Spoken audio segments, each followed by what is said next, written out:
ازيكم عاملين ايه؟ كل سنة وانتم طيبين، وطبعا راجعين بقى من اجازة طويلة ويلا بينا نبتدي الشغل.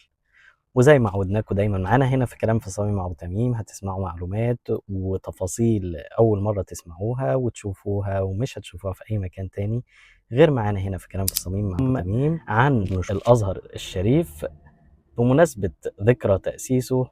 ويلا بينا نسمع معلومات لأول مرة تسمعوها عن الأزهر الشريف، أحد أهم المقدسات الإسلامية في العالم الإسلامي. يلا بينا. بمناسبة مرور 1118 سنة على تأسيس الجامع الأزهر، واللي يعتبر أحد أهم الصروح الإسلامية ورابع المقدسات بعد الحرمين الشريفين والمسجد الأقصى المبارك، جامع الأزهر اللي فات على تأسيسه 1118 سنة، واللي كان بداية تأسيسه في 4 إبريل سنة 970. تأسيس الجامع الأزهر كان على إيد جوهر الصقلي في العصر الفاطمي، واللي كان وقتها الجامع الأزهر بيتبع الخلفية الشيعية من الدولة الفاطمية. وطبعا كانت بداية تأسيس الجامع الأزهر عشان يكون منارة إسلامية وعلمية للعالم الإسلامي كله، ولكن كان وقتها بمرجعية شيعية.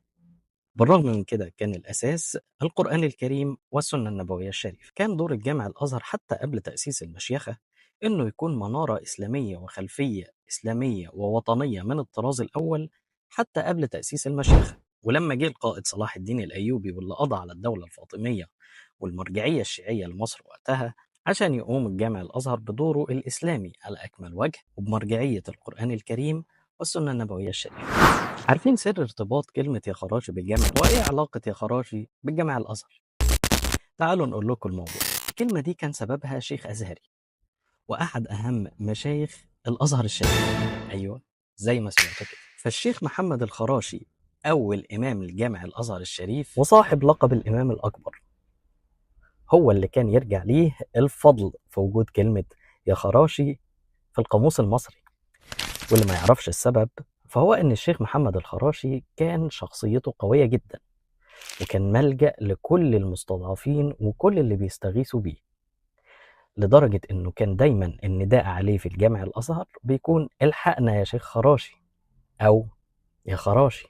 الشيخ محمد الخراشي بقوة شخصيته كانت دايما هي المنقذ لكل اللي بيستغيث بيه، وكان ما بيخافش ولا بيهمه حد، وفي الحق ما بيعرفش حد.